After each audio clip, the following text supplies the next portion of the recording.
In this second tutorial, I want to take a look at some of the helps we have for you as well as the advanced features. So what we want to remind you about is we have notes that describe some of the purposes of our formulas. The gray cells are to remind you that there are formulas there that you don't want to mess up. And by the way, if you happen to go in and change something accidentally, like right there I just messed up that formula, don't forget there's this little X that you can click to cancel.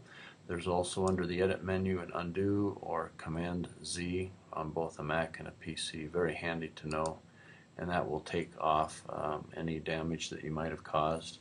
And then the proper way to leave a cell is to either hit the check mark or to hit return, and that'll get you out of there safely. So in these cells that are grayed out, you can learn quite a bit what their purposes are. I think we mentioned in the first tutorial a little bit about the cash flow and how important that is, and how you can double click that and see how that formula is put together. If you wanted to better understand the SUMIF that we mentioned back in the case study, you can review that formula. And especially if you go on to use the advanced budget, you can learn quite a bit by thinking it through. So here's a great one for the cash formula in the advanced spreadsheet that's not required to use, but if you're interested in keeping track of that, when you double click you can learn how that SUMIF might operate. But I want to stick to something a little more basic, and that is we want to try to get this idea of a short-term savings versus long-term savings across in a better way. So let's just suppose that you've worked really hard in your budget and you actually were able to keep just a little bit tucked away still in your checking account most likely, but you've got some progress that you've made in the savings. Then we call that short-term intentionally because it's still there in your bank account, in your checking account. But there are times where you might want to actually concentrate on long-term savings.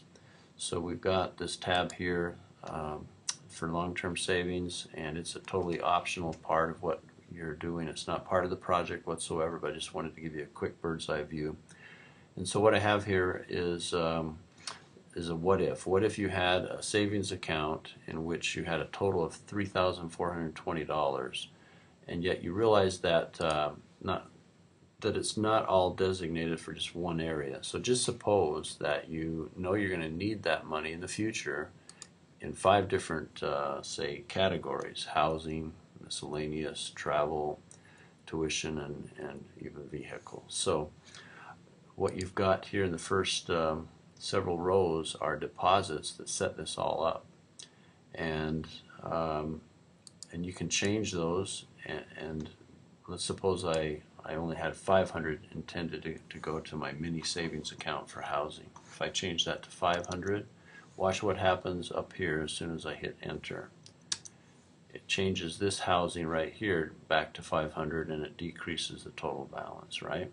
How does it do that? Well, if you'll notice, if you double click here, you can see that once again it's using a SUMIF. It simply looks at all the dollar amounts in column B, and then it looks over in column D to see what the account names are, and then if it finds any that are of the category that you're interested in this case say travel, that I double clicked on, it'll look over here, and when it spots these 2 travel entries, then you'll notice it adds those up. $250 plus the 55 negative will total up to $195.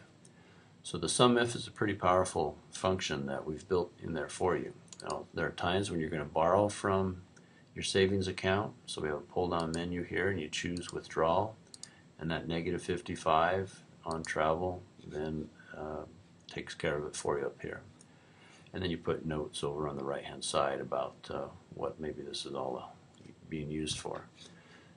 So you might consider practicing with that for your savings account and set some goals for any mini savings accounts and long-term savings plans you have in mind, be it saving for a down payment on a car or for a trip or future tuition or housing, whatever it might be.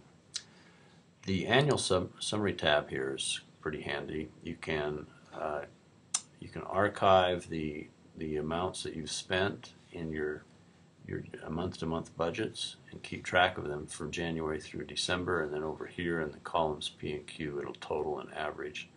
So it's a great way to get a good view of how things are working on an annual basis. But again, anything in green in these tabs down here is totally optional, not part of the project. We just wanted to give you some tools that you might experiment with. That especially includes the advanced budget. Don't use it unless you're willing to work through and try to understand the complexities. I would recommend, as I mentioned in the first video, that you stick with the basic one, the classic that you studied with the very first project you did on the case study. So hopefully that'll give you a rough idea of what this second template is all about. Remember that you can always go back and review the videos in the case study to get a better sense of what cash flow is all about. And don't forget the simple ideas like undo, going to do a browser Google search, for example, on any question you have and how quickly you can get an answer. There's a lot of resources out there for Excel, so I think you'll appreciate that. And don't forget the importance of the gray cells being off limits. Don't modify those.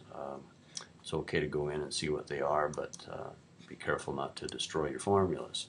And if you did, that's not a big deal. You can always get a fresh copy of the template. So I hope this was helpful. Good luck on your personal budget experience as you track your expenditures throughout month one. Do a good job. Set those goals at the beginning of the month and see how things shake out by the end of the month, and you'll learn a lot about yourself and about Microsoft Excel along the way, and I think you'll enjoy the journey. Thank you and good luck.